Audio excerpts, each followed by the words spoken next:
A graça e a paz do Senhor Jesus, uma boa noite a todos. Eu louvo a Deus por estar aqui nessa noite. Para mim é um prazer, um privilégio estar com vocês, conhecendo parte do povo de Deus, mais um pouquinho da família Nova Vida.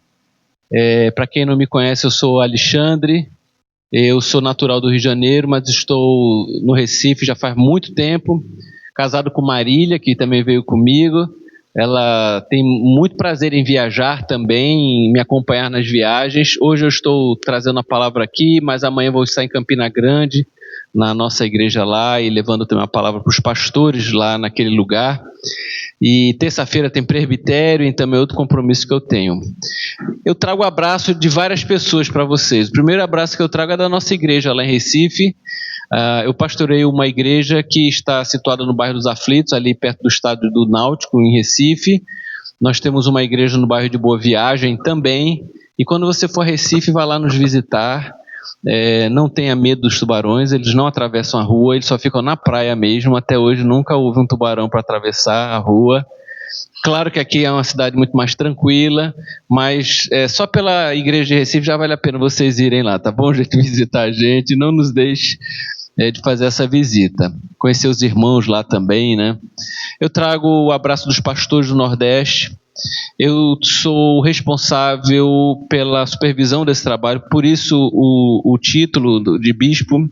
Nós poderíamos usar outro nome, né? A palavra bispo significa supervisor, a palavra no grego significa isso. Então, em vez de a gente usar a palavra supervisor como a gente usa e aparecer uma empresa, e o que não é, a gente usa a palavra bíblica, que já está nas Sagradas Escrituras. Então, os bispos são essas pessoas que pastoreiam pastores. Eu sou pastor aqui de Elisângela, pastor também de pastor Luciano. Então, Marília, nós estamos aqui nessa condição. Então, nós também estamos trazendo o abraço do bispo Walter McAllister, que é o primaz da nossa denominação, e ele sente muita alegria nesses momentos onde nós estamos visitando as igrejas. Quantos aqui já viram, através de uma mensagem, ele tem umas breves mensagens na internet, pelo YouTube, alguma mensagem do bispo Walter McAllister? Quantos aqui? Tem muita gente que ainda não viu. Eu poderia divulgar mais isso também, né, para que as pessoas tenham acesso a essas mensagens dele. Ele tem uma atividade muito intensa nas redes sociais, ele é escritor e também tem muita coisa edificante ali, hoje tanto no Instagram quanto principalmente no YouTube. Eu convido você a procurar e ser edificado também com o material que ele produz. Você coloca, tá lá, né? Então, pronto, então tem acesso, vai lá, clica lá e você vai poder conhecer as palavras que são ministradas por ele. Amém, gente? Deixa eu te fazer um convite, vamos ficar de pé agora para ler a palavra de Deus. Eu esqueci de perguntar para o pastor Luciano quanto tempo eu tenho de pregação. Isso é um perigo, porque quando não perguntam, né, corre o risco de virar uma vigília, mas não vai virar não. Normalmente eu não demoro, eu não sou dos pastores que mais demora pregando, mas eu tenho algo de Deus para trazer para aqui essa noite, amém? Eu tenho algo que no meu coração, eu tenho a convicção que essa era a palavra que ele queria que a gente ouvisse nesse lugar, tá? O primeiro texto que nós vamos ler está em Apocalipse capítulo 1, versículo 4. Apocalipse capítulo 1, versículo 4. Eu já vou logo adiantar.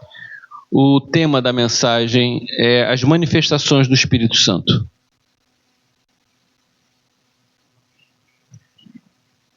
Em algumas das nossas igrejas eu tenho trazido essa palavra. Foi o que Deus colocou no meu coração. Eu até falei para o pastor Mateus, pastor Mateus, na próxima vez que eu for lá em Boa Viagem, eu vou levar uma palavra sobre as manifestações do Espírito Santo. E eu vou estar pregando agora nesse domingo, e pelo que eu sinto no meu coração, era trazer essa mensagem para as nossas igrejas. Deus tem algo para as nossas igrejas aqui no Nordeste sobre a própria atuação dele, a atuação do Espírito Santo na nossa vida e nas nossas igrejas. Você acredita nisso? Eu creio nisso de todo o meu coração, e por falar nisso, ele está presente aqui nesse lugar. Eu agradeço o carinho de vocês terem vindo, mas eu sei que vocês vieram acima de tudo por causa de Jesus. E vieram aqui por causa do Espírito Santo. se eu não tivesse aqui, ele estaria usando alguém para falar, para abençoar vocês, porque ele ama a sua igreja, ele está no meio da sua igreja, ele passeia no meio da sua igreja, ele age no meio da sua igreja, ele manifesta o poder dele no meio do seu povo. Acharam Apocalipse 1, versículo 4? Amém? Eu não sei qual é a versão, esqueci só de conferir a versão aqui. Na minha está assim: graça e paz a vós outros da parte daquele que é, que era e que há de vir, da parte dos 7 espíritos que estão diante do seu trono. Essa versão também, que vocês leram, é um pouco diferente, né? Então leiam a versão que está aqui. Essa mesma passagem que eu li agora, o versículo 4, já. Graça e paz a vocês da parte daquele que é, que era e que há de vir, da parte dos 7 espíritos que estão diante de Deus. Amém. Pai bendito, fala aos nossos corações, traz iluminação a essa revelação tão profunda que o evangelista João, ó Deus, sendo usado por Deus, trouxe no Apocalipse, ó Deus, que seja tão vivo, que seja tão real, quanto foi naquele tempo, quanto estava sendo escrito, e abençoou a igreja naquele tempo, que nos abençoe hoje aqui também, meu Deus, em nome de Jesus. Amém e amém. Fique à vontade no seu lugar.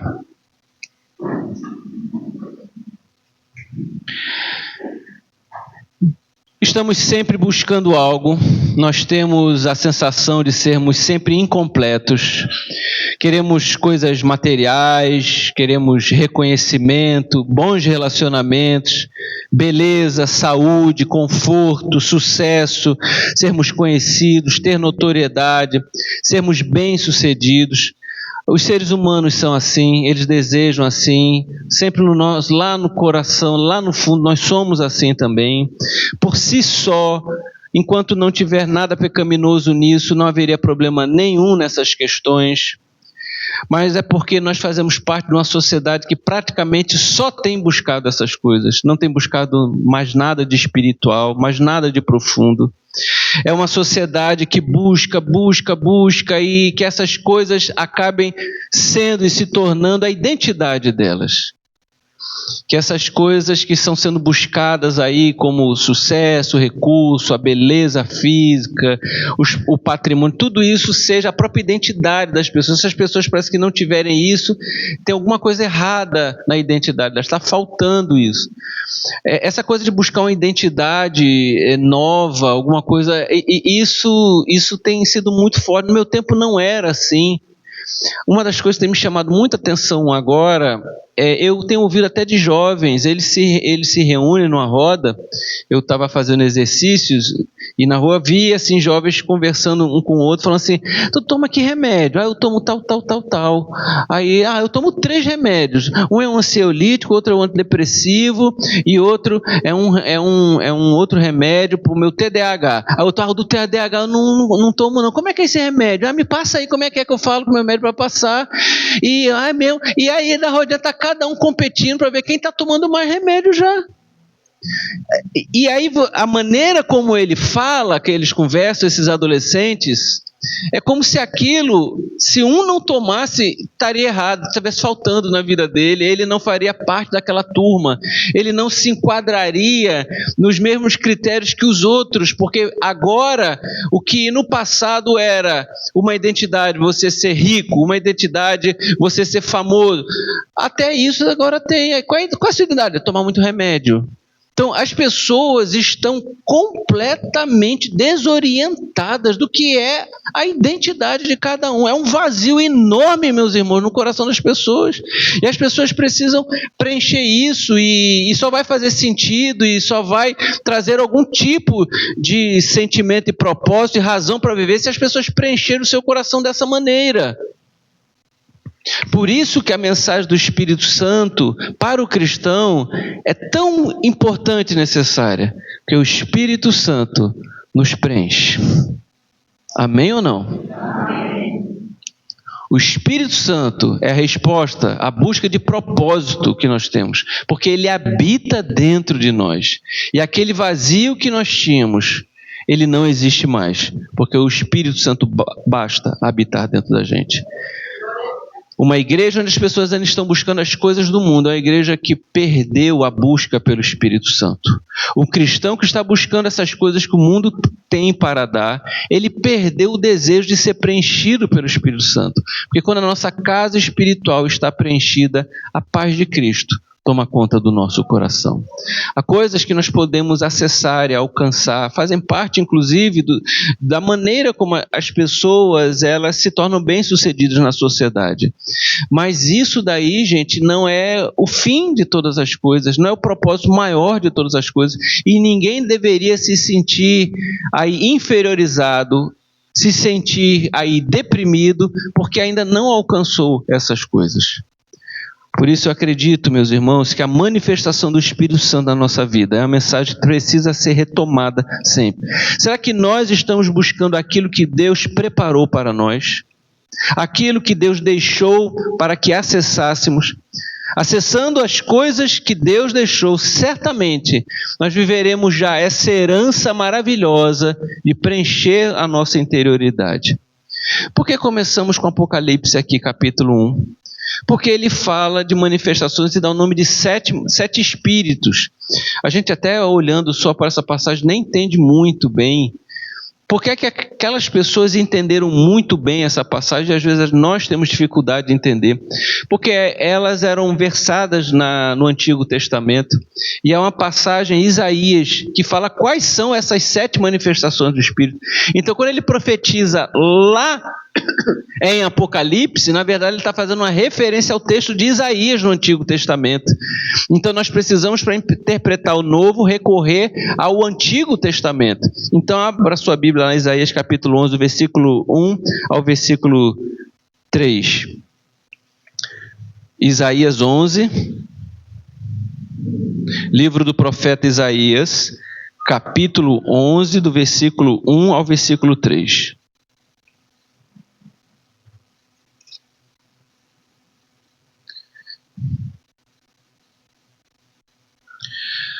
Vocês estão com uma versão diferente da minha, eu vou pedir que vocês leiam. Ele fala que da descendência de Davi, ele usa a expressão do tronco de Davi, né, a gente veria brotar um renovo, algo novo iria brotar. O renovo é aquela partezinha nova que sai do galho, do braço, do tronco principal, um galhozinho novo. Então aquele é um renovo. As pessoas não esperavam que saísse algo dali, mas de repente brota algo novo no tronco. Então é isso que ele está falando aqui. Então eu vou pedir que a congregação leia do 1 até o 3, todos lendo. E renovou brotará das suas raízes. O Espírito do Senhor brotará sobre ele. O Espírito de sabedoria e de entendimento. O Espírito de conselho e de poder. O Espírito de conhecimento e de temor ao Senhor. Ele se deleitará no temor do Senhor. Ele não mudará pela aparência, nem desonrar o lado mal. Amém? Aí tem a apresentação das 7 manifestações, eu vou tratar dela aqui agora, expondo para a igreja, para que a gente entenda como é necessário, como é importante o Espírito Santo, como agente operador da obra de Deus na nossa vida. Antes de entrar aqui, meus irmãos, eu preciso lembrar que o próprio que escreveu Apocalipse, João, foi o que escreveu o 4º Evangelho.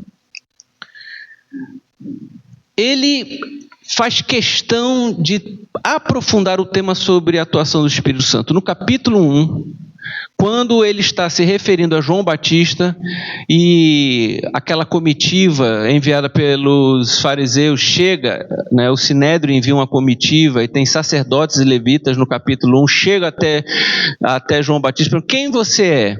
Ele começa dizendo o que ele não era, né? Ele vai é uma maneira interessante de responder.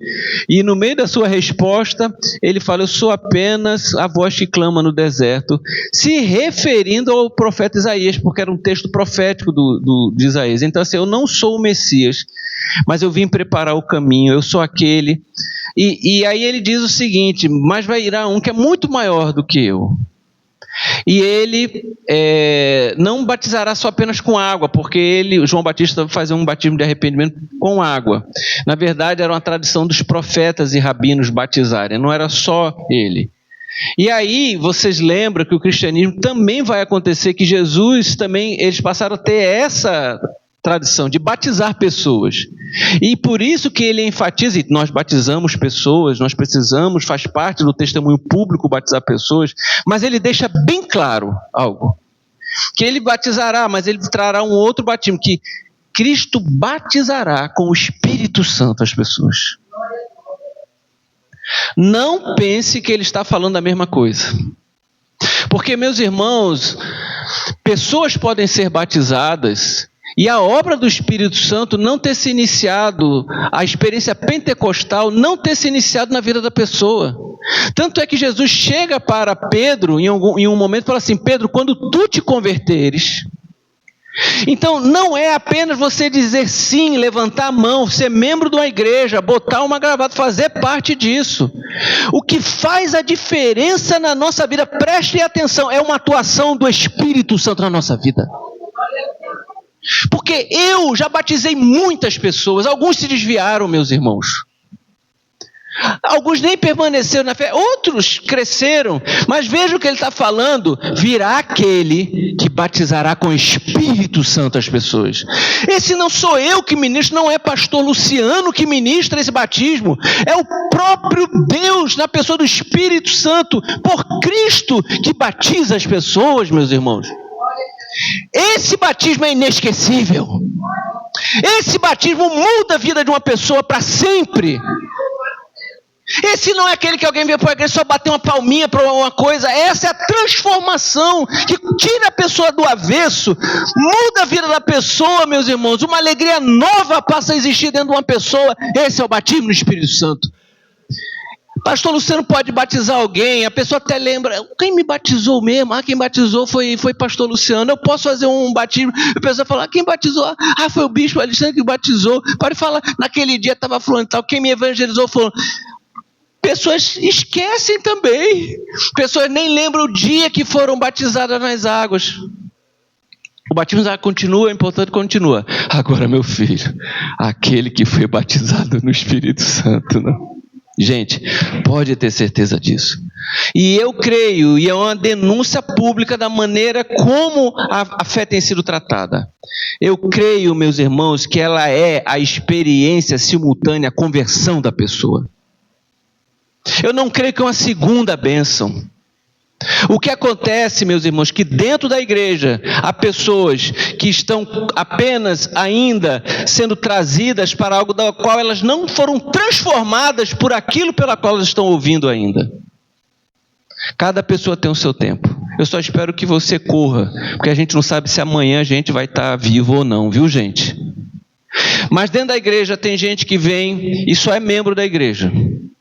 Dentro da igreja tem gente que tem a obra do Espírito Santo que aconteceu na vida dele, está transformando a vida dele. Amém, gente? João fala mais na frente das suas epístolas: se aqueles saíram, eles não eram do nosso meio. O que é que ele está querendo dizer? Não estavam debaixo de uma obra do Espírito Santo, porque quem beber dessa água jamais sentirá sede de novo. Então preste atenção nisso. E terceiro lugar, é joio dentro da igreja.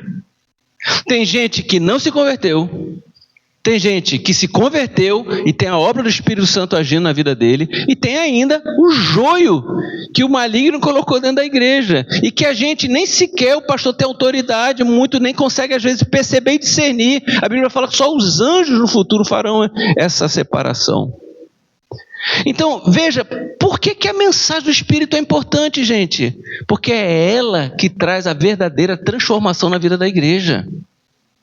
Por que países inteiros foram protestantes, foram cristãos e abandonaram a fé? Porque uma geração não passou a experiência com o Espírito Santo para outra geração. Eram cristãos apenas nominais. Cristãos de ir bater o cartão da fé, de apenas visitar a igreja. Aí eu vou porque papai e mamãe mandavam eu ir para a igreja. Não, gente, não é por causa de você vir aqui, porque o Espírito Santo está fazendo uma obra no seu coração.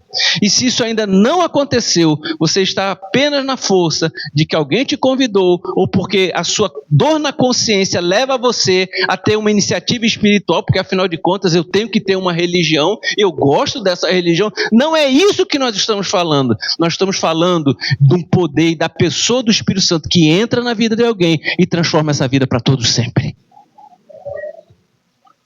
Vejam, essa é a mensagem que traz vida à igreja. Essa é a mensagem, meus irmãos, que nós não podemos esquecer. Está se falando de tudo, usa o público para se falar de vitória, para se falar de que você vai se dar bem nesse mundo. Nós precisamos ouvir quem é que vai buscar o Espírito Santo. Amém?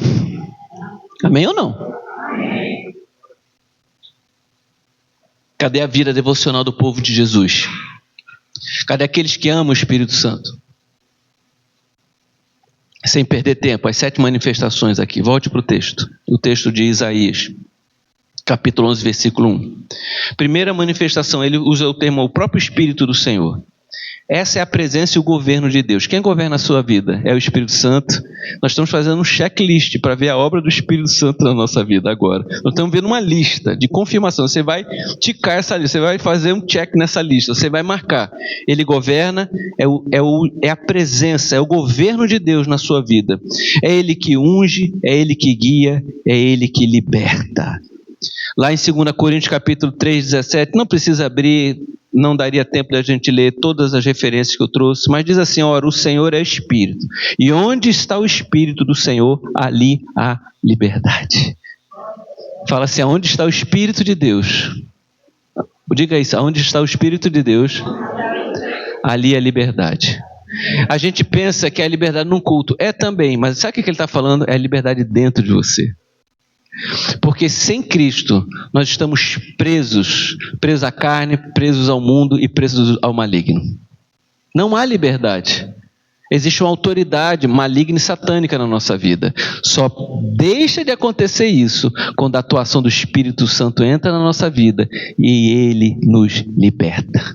Pessoas presas pelos vícios, pessoas presas por suas compulsões, mas o Espírito Santo tem poder para nos libertar. Essa é a prova que chegou o dono da nossa vida e Ele está ocupando. É a prova do governo de Deus.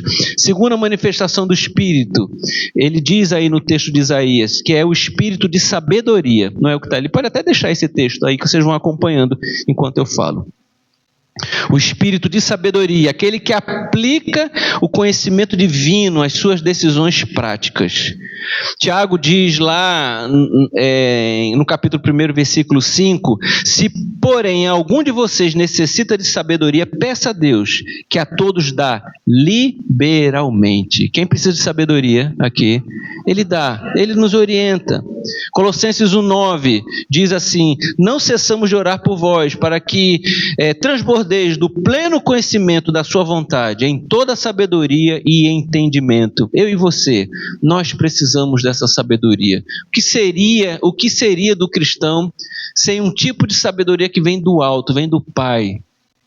Terceiro lugar, meus irmãos, o espírito de entendimento, que nesse caso seria mais um espírito de inteligência espiritual, ao ponto de discernir a vontade de Deus, discernir espíritos. Esse é o discernimento bíblico. Nós precisamos disso, precisamos demais. Efésios 1, 17 a 18, diz assim, para que o Deus do nosso Senhor Jesus Cristo vos conceda o espírito de sabedoria, aí fala de revelação, no pleno conhecimento dele, iluminando os olhos do vosso coração. Provérbios 2,6 diz, porque o Senhor dá sabedoria e da sua boca vem o conhecimento e o entendimento. Discernimento, meus irmãos, é algo fundamental. Nós precisamos como cristãos. Quarta manifestação do Espírito Santo, qual é a sequência aí? Ele diz o espírito de conselho. Receber direção divina e capacidade de orientar outras pessoas. Salmo 16, versículo 7. Bendigo o Senhor, que me aconselha, até durante a noite, o meu coração me ensina. Já João, capítulo 14, versículo 26, diz assim: mas o Consolador, o Espírito Santo, esse vos ensinará todas as coisas e vos fará lembrar de tudo que eu vos tenho dito. Veja, eu apresentei uma sequência de algumas características, todas ligadas à sabedoria, conhecimento e discernimento e conselho. Veja como o Espírito Santo precisa atuar na nossa mente. Veja, se ele não manifestar dessa maneira, os antigos pensamentos que povoavam a nossa mente antes da gente conhecer a palavra, eles continuam lá. E eles continuam mandando e governando a nossa mente. Então a experiência de conversão não é só uma experiência onde você entra dentro de um tanque batismal e você sai, ou você chega numa igreja e faz parte dessa igreja. É uma experiência de transformação da nossa mente, como Romanos fala. Porque das manifestações, em um número de manifestações aqui do Espírito Santo, revela que a atuação é na nossa mente. Tirar antigas ideias e colocar as novas ideias da palavra, as novas ideias de Deus, as novas ideias do Espírito Santo dentro da nossa mente. É uma maneira completamente nova de pensar, ao ponto de que isso é uma regeneração.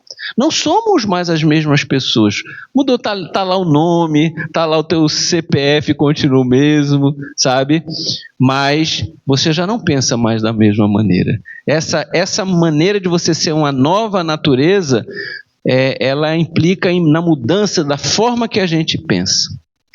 Mas em quinto lugar, ele fala assim, é o espírito de fortaleza. E eu entendo, meus irmãos, que a gente precisa ter força para resistir às lutas. Amém? A gente precisa de força para perseverar. Para a gente testemunhar, nós precisamos de força, nós precisamos da coragem que vem do Pai, nós precisamos do poder do Espírito Santo, e esse é o espírito de fortaleza que vem dele. Quando no meio da luta, e a gente parece que vai se cansar, o desânimo vai bater, ou a gente vai desistir, qual é a nossa vitória? É que o Espírito Santo habita dentro de nós. De nós mesmos nós não conseguiríamos. Com a nossa própria força, quem é Alexandre para conseguir vencer isso? Nós não somos, não teremos por nós mesmos não, mas o Espírito Santo de Deus habita dentro de nós, e ele tem essa força, ele tem esse poder, sabe? É incrível, no próprio primeiro capítulo de João, já que eu estou fazendo referência a João aqui, como falam que o testemunho deles era no meio daquelas perseguições. Veja, o Sinédrio na mesma hora manda pessoas irem atrás de João Batista. O que é que você está fazendo? O que é isso? E ele, com autoridade enorme, ele vai estabelecendo aquele ministério dele, né? É de uma autoridade, né? Quando ele chega, quem vos induziu a fugir da ira vindoura, né? Voltem dando frutos dignos de arrependimento. Que coragem daquele homem, que coragem a sua de continuar sendo crente em nossos dias. Louvado seja Deus por isso, amém, gente? Nós somos chamados de ignorantes, nós somos chamados de fanáticos, nós somos chamados... São tantas calúnias, né? São tantas invenções. Os nossos jovens são cancelados, essa expressão que eles usam, né? São cancelados no meio dos seus amigos na faculdade. Porque as meninas e os meninos querem que eles se comportem do jeito que o mundo está se comportando. E por que você não vai fazer? Porque eu sou crente, eu conheci o Jesus e o Espírito Santo habita dentro de mim, por isso que eu não vou fazer do jeito que vocês fazem. Não é óbvio e lógico isso, gente? Mas o que acontece? Eles são cancelados. E quando são jovens, você já foi jovem, adolescente, aqui há jovens e adolescentes, mas já faz... Bem, para mim não faz tanto tempo não, ainda estou muito novinho ainda, mas assim... Eu sei você não fazer parte da turma, você ser excluído, você ser escanteado. Mas sabe quem você nunca vai perder a amizade? É do Espírito Santo. E um dia, assim, quando chega na nossa idade, a gente começa a falar assim, que besteira, gente. A melhor coisa do mundo foi ter feito amigos que viviam nessa mesma essência do Espírito Santo. Essa é a melhor amizade que pode ter. Se você encontrar gente assim, viva nesse meio. Sabe qual é o nome desse meio de gente que é crente? A Igreja de Jesus Cristo. Lá na faculdade, no seu trabalho, é o seu campo missionário. Lá você vai no poder do Espírito Santo levar a sua fé. Ali não é lugar de você ter resposta às suas carências, não. Ali não tem nada para dar para você. É no meio da presença de Deus, onde toda a provisão de Deus é dado para cada um de nós. Essa é a fortaleza, o poder que Deus tem para a nossa vida. Não é isso que Atos 1,8 fala? Atos 1,8 diz assim: mas recebereis poder ao descer sobre vós o Espírito Santo e sereis minhas testemunhas. Veja bem, não é só um poder para você se manter fiel. É tanto poder que a boca vai falar o que o coração está cheio. Você passa a ser uma testemunha. As pessoas perguntam: o que é que está acontecendo? Por que você mudou tanto? O que é isso? É a presença do Espírito Santo. Eu conheci Jesus. Fale assim: eu conheci Jesus. Você sabe que os apóstolos diziam: venham e vejam, vinde e vejam. Venham e vejam, vamos lá para a igreja, vamos lá ver isso, vamos lá para conhecer isso também de perto. A obra que o Senhor está fazendo, o Senhor está transformando pessoas em nossos dias. As pessoas estão passando por esse mundo e estão sendo preservadas na presença de Deus, porque esse mundo é terrível, esse mundo tem marcado as pessoas, tem destruído vidas. A desorientação é enorme. Aquilo que eu falei no início é só um pedacinho do que é o mundo, gente. Mas há um povo que está passando no meio desse deserto, protegido pelo Senhor. E esse é o povo de Jesus, o povo de Deus. Onde famílias vão ser abençoadas dessa maneira, onde as próximas gerações vão ser abençoadas, porque os pais fizeram a escolha, certo? Você hoje jovem, você está plantando para o futuro. Lá na frente, se você sendo fiel hoje, tendo esse espírito de poder e fortaleza, como Sadraque, Mesaque e Abednego tiveram na sua vida, como jovens tiveram na sua vida naquele tempo, você vai olhar para trás um dia e vai dizer assim: valeu a pena cada minuto, cada tempo da minha vida dedicado ao Senhor Jesus. Esse espírito de poder e fortaleza na nossa vida. E aí tem um espírito de conhecimento, que a gente aí, porque a gente falou tanto de sabedoria, inteligência e discernimento, a gente acha que é a mesma coisa, mas não é. Porque veja só, a palavra conhecimento na Bíblia, me permito usar o termo no original, é gnosco no grego, na Septuaginta, ou Septuaginta, como era o texto usado por Jesus nesse tempo, estava lá que a palavra conhecimento, ela não era assim conhecimento de algo que vinha da mente. A palavra gnosis significa um relacionamento íntimo, é algo muito pessoal. O que ele está falando é um espírito que nos faz ter intimidade com Deus. É isso que ele está falando.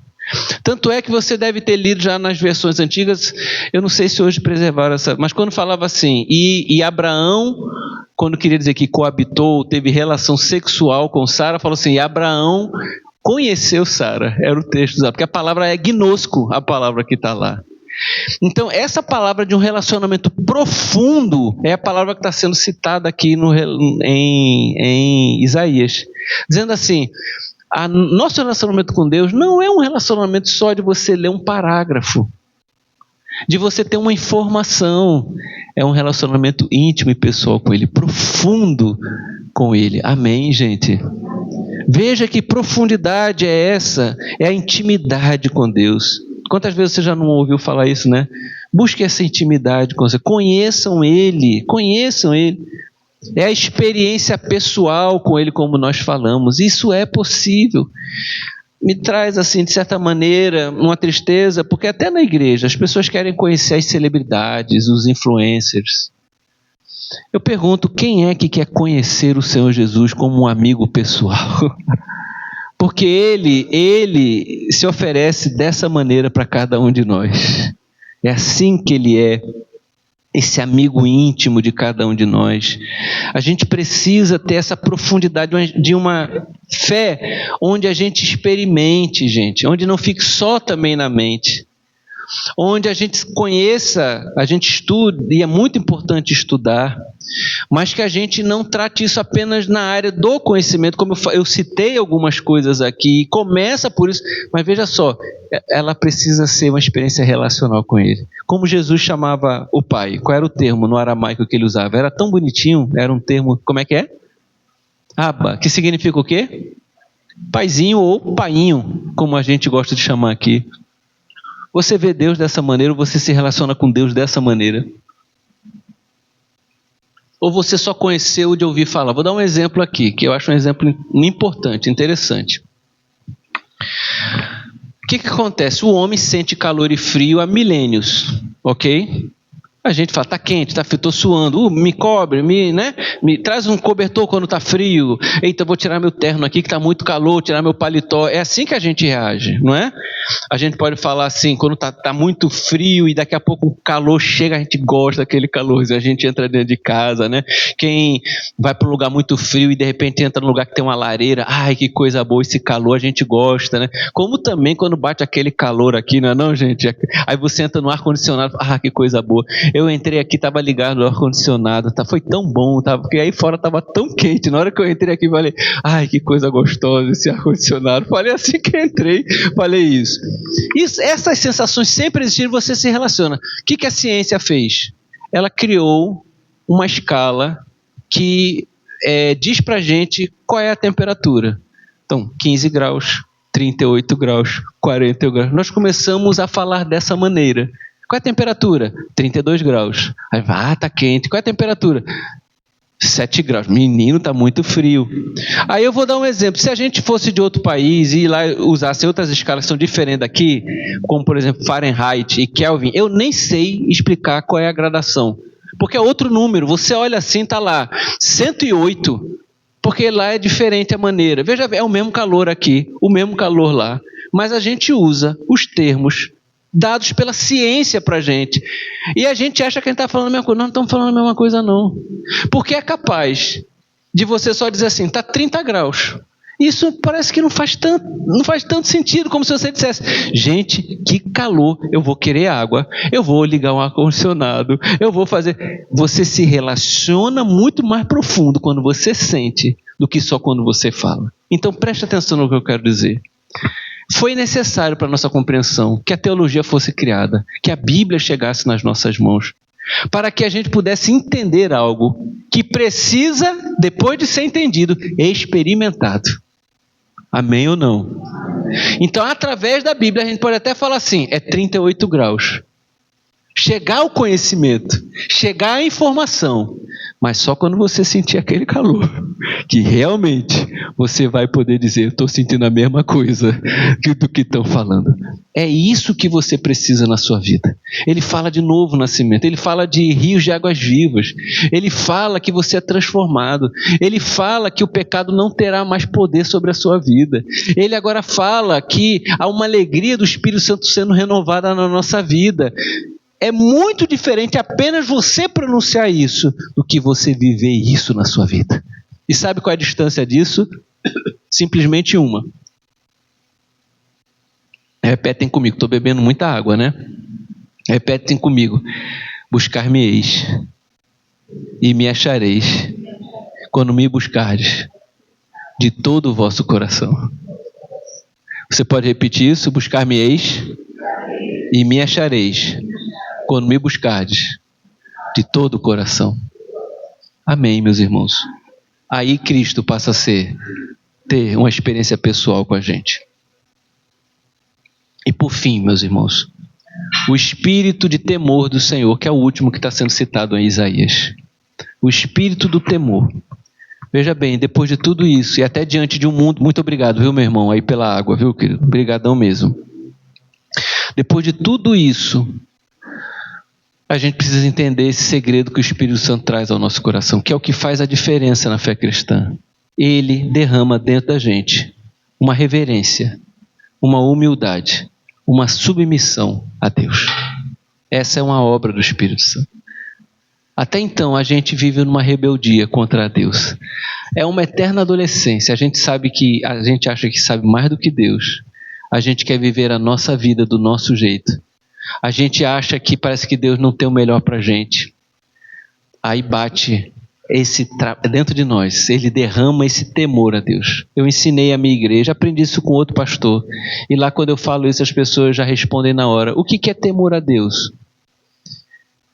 Eu digo assim, é levar Deus a sério. Eu vou perguntar aqui, você responde aí agora toda a igreja. O que é ter temor a Deus? Posso perguntar de novo? O que é ter temor a Deus? Essa é a obra do Espírito Santo. Ele coloca essa reverência. Ele coloca esse amor. Ele faz com que, perdão, como o Salmo 111, versículo 10 diz, o temor do Senhor é o princípio da sabedoria. Esse temor revela prudência em todos os que praticam. Esse sentimento, meus irmãos, é um sentimento que eu e você somos muito abençoados quando o Espírito Santo traz ao nosso coração. A gente passa a saber que há lugares em que o cristão não deve estar, porque o Espírito Santo não está lá naquele lugar. Amém ou não amém? A gente começa a perceber que há situações, relacionamentos, escolhas nossas, que elas não devem ser feitas, porque elas não têm a ver com o Espírito Santo. Portanto, meus irmãos, a necessidade da obra do Espírito Santo é tão grande, porque é Ele que nos faz ter essa vida transformada. Irmãos, eu me lembro que eu tive uma criação na fé, tive uma criação na igreja. E logo no início, assim, da adolescência, eu comecei a querer conhecer o mundo e tal. Eu me lembro que eu vou para a night, né? Vou sair com os amigos e tal. Um primeiro momento foi super divertido, um segundo momento super divertido. Eu digo algo para vocês, meus irmãos, daqui a pouco eu estava sentado no meio daquele lugar, as pessoas bebendo, as pessoas azarando umas às outras, dando cantada umas nas outras, para ver quem era o primeiro que ia para a cama com alguém, para ver quem dava o primeiro beijinho no outro, para ver quem dava um amasso, para ver quem começava um namoro, porque no fundo as coisas acontecem só isso, né, gente? Então, assim, por mais que a gente fale que a gente gosta de uma conversa, que a gente quer isso, a pessoa quer preencher a sua área relacional, quer alguém na sua vida. E daqui a pouco eu percebi isso e eu falei assim, o que é que eu estou fazendo nesse lugar? Aquilo não era, vamos dizer assim, um moralismo da minha parte. Aquilo acontece para qualquer um de nós, quando o Espírito Santo está tocando no nosso coração. E é Ele que diz, é Ele que informa, isso aqui não tem nada a ver com o que eu preparei para você. Portanto, se você perdeu isso, eu vou olhar no seu olho aqui agora, olhar no olhinho de vocês. Estão me vendo aqui? Se você um dia perder isso, corra para os braços de Jesus. Porque isso é o que a gente chama de uma mente cauterizada. Uma mente que perdeu a capacidade de ouvir a voz do Espírito Santo. Ela perdeu o temor do Espírito Santo. Busca o arrependimento para ontem. Porque sem a orientação do Espírito Santo, nós estaremos perdidos, nós estaremos desviados, nós estaremos com o leme da nossa vida totalmente entregue ao que o mundo, ao que o maligno e ao que a nossa carne querem dominar. Mas se você continua preservando isso no seu coração, o temor, como o texto fala, se você continua, esta é a maneira que liga você e que você sabe, amém? Que você continua ligado com o Espírito Santo e nunca perca isso e peça para que Ele só acrescente cada dia mais isso na sua vida. Concluindo essa mensagem, quando as pessoas falam de um avivamento, e eu como um pentecostal, claro que nós estamos falando de gente buscando oração, línguas estranhas, louvor alto, faz parte, amém, gente? Eu acredito que essas coisas não estão dissociadas disso, mas veja só, o que é o verdadeiro avivamento? Para pensar. Tem esses sinais? Tem. Tem manifestações sobrenaturais, as manifestações, pode haver as 9 manifestações do Espírito de 1 Coríntios, pode haver. Mas vejam, as manifestações que revelam a atuação dele na nossa vida, vamos ler de 1 a 3, vamos ler a partir do primeiro, aí que está aí, quando ele começa logo falando o Espírito do Senhor, leia a partir dessa parte que está aí, toda a igreja lendo a partir dessa parte. Esse é o verdadeiro avivamento na nossa vida, para a gente ler, para a gente concluir. Já.